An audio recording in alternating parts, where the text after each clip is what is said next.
প্রতিশোধের নেশায় উন্মুক্ত পাকিস্তান ভারতের চারদিক থেকে আক্রমণ করছে। জম্মু, পাঞ্জাব, রাজস্থান জুড়ে এখন শুধুই মিসাইল আর ড্রোনের আঘাত। ভারতের চারদিকে মিসাইল ছুড়ে রীতিমতো অবরুদ্ধ করে ফেলেছে। তবে ভারতও সমান তালে এয়ার ডিফেন্স মিসাইল ছুড়ে জবাব দিচ্ছে বলে দাবি করছে। পাকিস্তানের একটি F-16 যুদ্ধবিমান ভূপাতিত করা হয়েছে বলেও দাবি করেছে ভারত।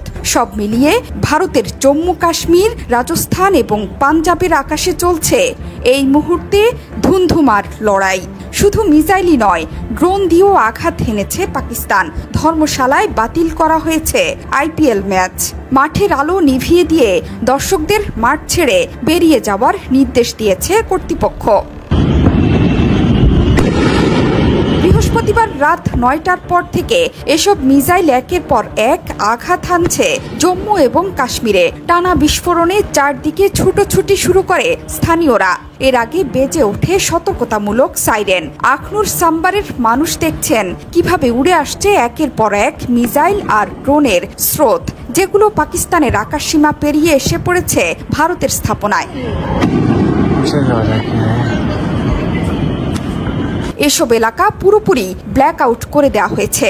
সক্রিয় করা হয়েছে ভারতের আকাশ প্রতিরক্ষা ব্যবস্থা।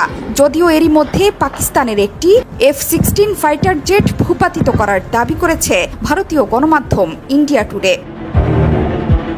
গণমাধ্যমগুলো বলছে পাকিস্তান মোট 8টি ক্ষেপণাস্ত্র ভারতের দিকে ছুড়েছে। লক্ষ্যবস্তু জম্মু বিমানবন্দর, সাম্বা, আরিসপুরা, আরিনা এবং আশপাশের এলাকা। আকাশ প্রতিরক্ষা ব্যবস্থা S-400 দিয়ে এই ক্ষেপণাস্ত্রগুলো প্রতিহত করা হয়েছে বলে দাবি করছে ভারত। এরই মধ্যে জম্মু বিশ্ববিদ্যালয়ের সামনেও দুটো পাকিস্তানি ড্রোন গুলি করে ভূপাতিত করা হয়েছে। বন্ধ আছে মোবাইল নেটওয়ার্ক। জম্মু বিমানবন্দর, পাঠানকোটের বিমান ঘাঁটিতে বাজছে অনবরত সাইরেন। শহরের নানা প্রান্ত থেকে পাওয়া যাচ্ছে বিস্ফোরণের শব্দ। একটি ড্রোন আঘাত এনেছে জম্মু বিমান ঘাঁটিতেও। সর্বোচ্চ সতর্কতা জারি হয়েছে শ্রীনগর বিমান ঘাঁটিতে। উত্তরাখণ্ডেও আঘাত এনেছে পাকিস্তানের মিসাইল ব্যারেজ। জম্মু, পাঠানকোট ও পুঞ্চে টানা সাইরেন বেজে চলেছে। ভারতের হামলার বদলা নিতে বুধবার গভীর রাতে ভারতের 15 জায়গায় সেনা ছাউনিকে টার্গেট করেছিল পাকিস্তান।